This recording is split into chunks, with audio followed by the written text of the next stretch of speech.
Witajcie już w 10. odcinku serii pokazującej budowę norweskiej kanonierki Axel Thorsen. Dziękuję za komentarze, polubienia, a jeśli jeszcze nie zasubskrybowałeś mojego kanału, to już najwyższa pora. W tym i kolejnych odcinkach będę wykonywał olinowanie oraz żagle. I jak zawsze proszę traktować pokazane metody jako jedne z wielu w modelarstwie szkutniczym.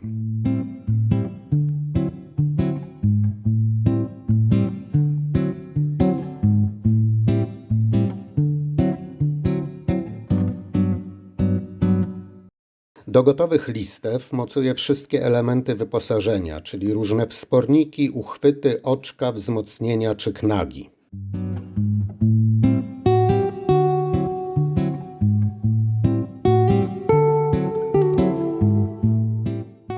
Szpony gafla czy piętę bomu zrobiłem na drukarce 3D, ale oczywiście można te elementy wykonać z drewna lub z warstw kartonu.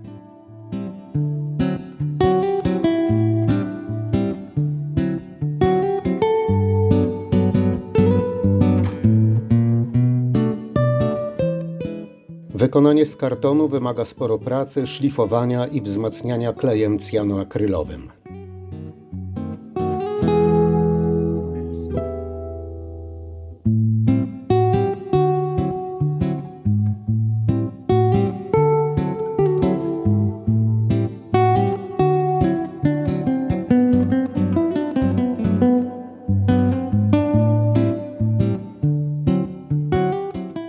Wszystkie składowe należy zawczasu sprawdzić i przymierzyć.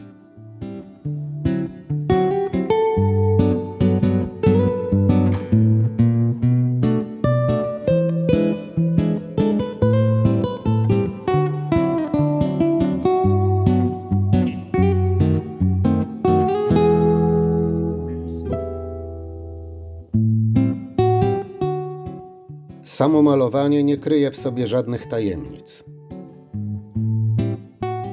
Na sam koniec doklejam drobne uzupełnienia jak okucia czy oczka.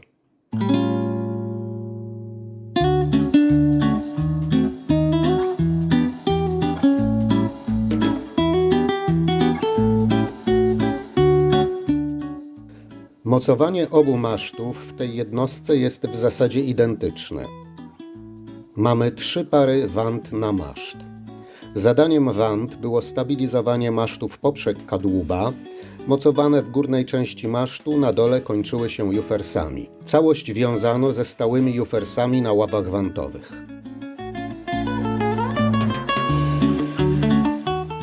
Wanty zwykle były wykonywane w parach i mocowane na szczycie masztu w postaci pętli. Najprościej taką pętlę można wykonać oplotem, który następnie zaciskamy na maszcie.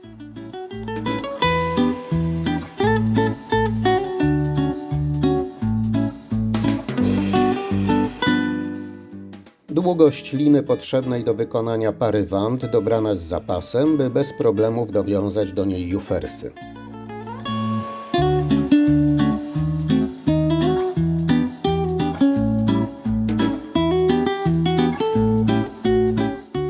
W rzeczywistości olinowanie stałe w wielu miejscach było wzmacniane różnymi oplotami, które zapobiegały przetarciom i uszkodzeniom. Tak było między innymi z mocowaniem want. Dlatego pętle na wantach zrobię od razu wzmocnione oplotem.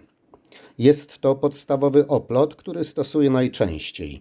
I tu zaczynam na pojedynczej linie, mniej więcej w jej połowie, tam gdzie ma powstać pętla.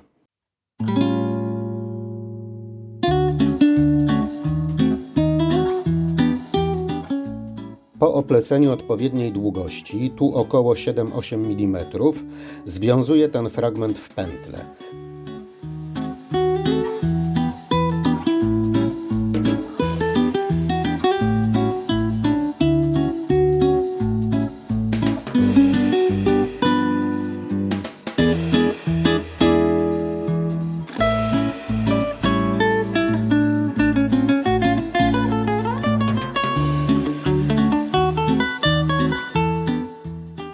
Potem kontynuuję oplot, obejmując już teraz obie wanty. Jak daleko, to już kwestia estetyki i źródeł historycznych.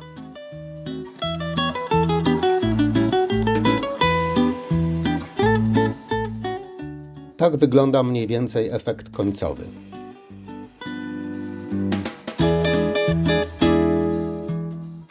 Pierwsze pary want założyłem na maszt i przygotowałem kolejne 2 pary, czyli trzecią wantę w parze z liną do baksztagu.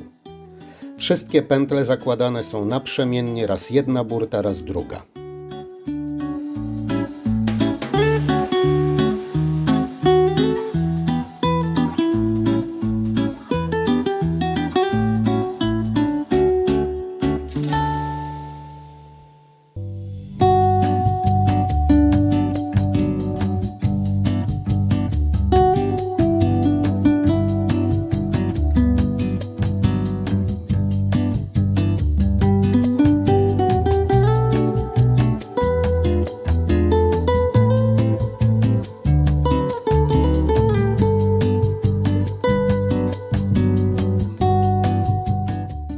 Wklejanie masztów w modelach kartonowych nie wymaga żadnej sztuki tajemnej.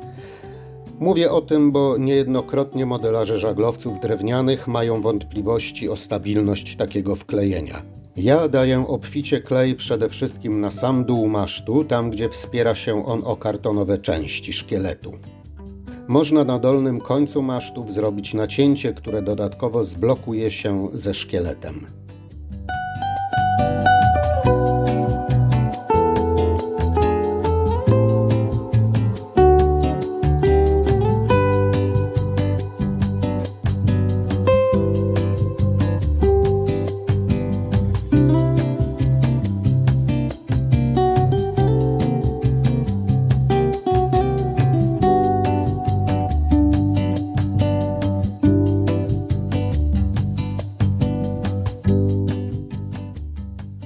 Zanim klej zwiążę, poprawiam symetrię i zostawiam do wyschnięcia.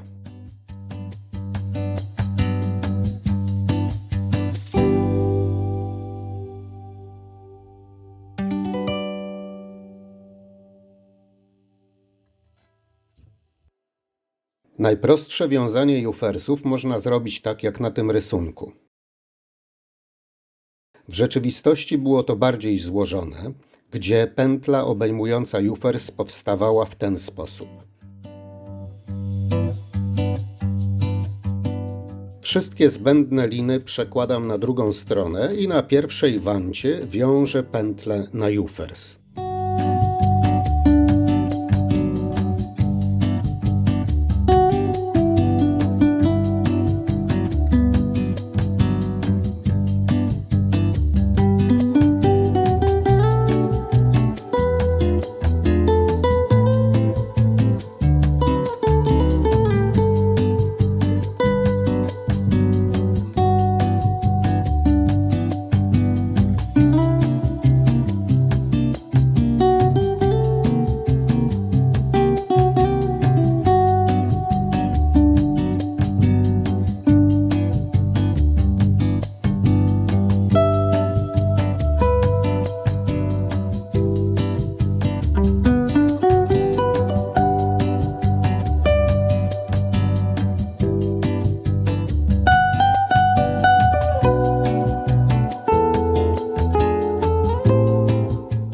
Reguluję wysokość tej pętli w stosunku do ławy wantowej, by na końcu umieścić w niej jufers.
ustawieniu odległości należy jeszcze ewentualnie obrócić jufers, by ustawić we właściwym miejscu otwory.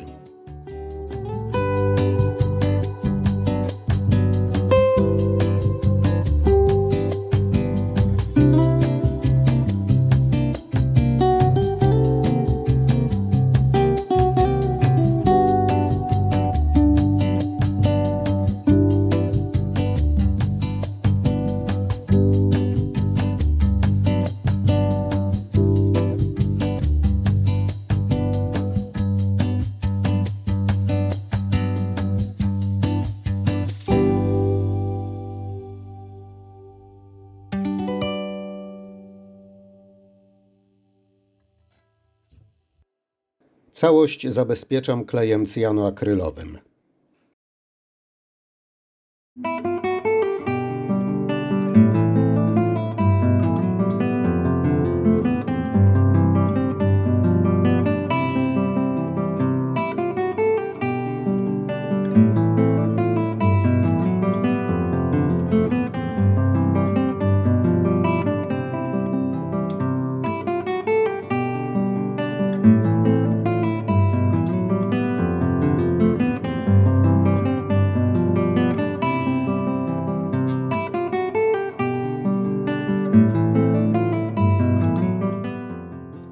Obwiązuję 2 lub 3 oplotami.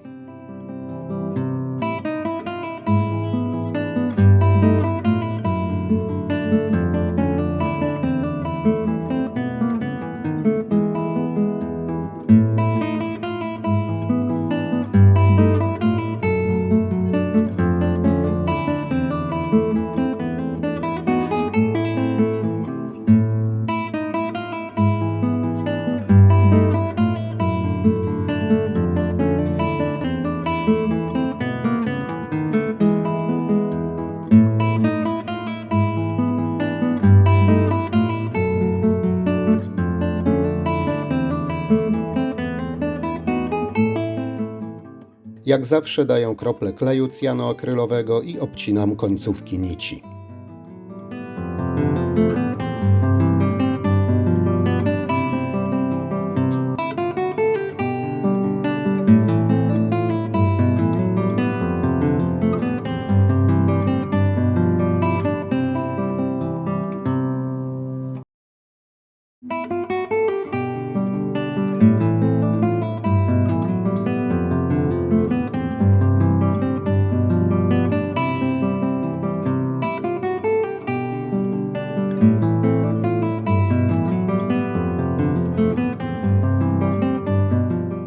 Tu jest schemat wiązania jufersów w terlepy, widziany od zewnątrz.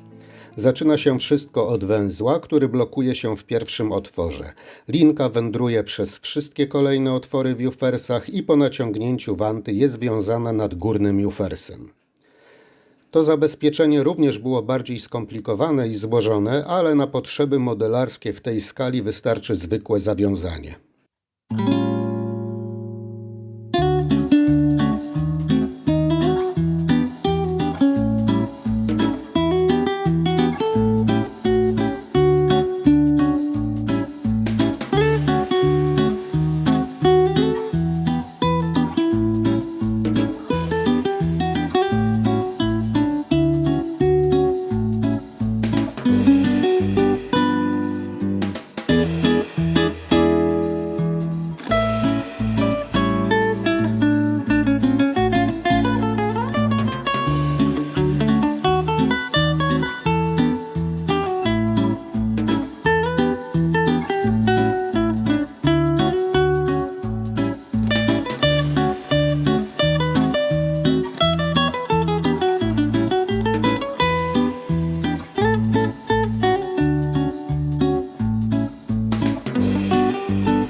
Po pierwszym przełożeniu liny warto jest sprawdzić, czy wanta nie ma tendencji do skręcania się po naprężeniu. Jeśli tego nie uwzględnimy, to poszczególne jufersy mogą się poskręcać i każdy będzie pod innym kątem. Tu widać, że wanta prawie w ogóle się nie skręca, ale przy innych niciach czy linkach ten obrót jest często 360 stopni, a nawet więcej. Dlatego zawczasu uwzględniam to zjawisko i obracam, skręcam wantę w naturalnym kierunku.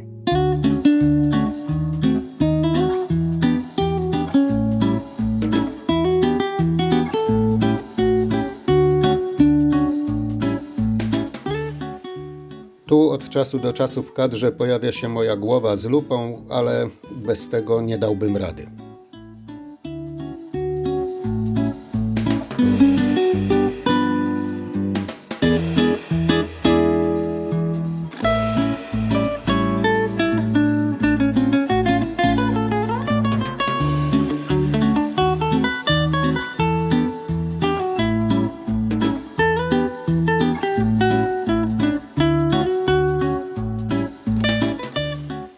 Cały ten proces wiązania jufersów powtarzam na zmianę, raz na jednej burcie, raz na drugiej, lekko naciągając wanty i zachowując symetrię masztu.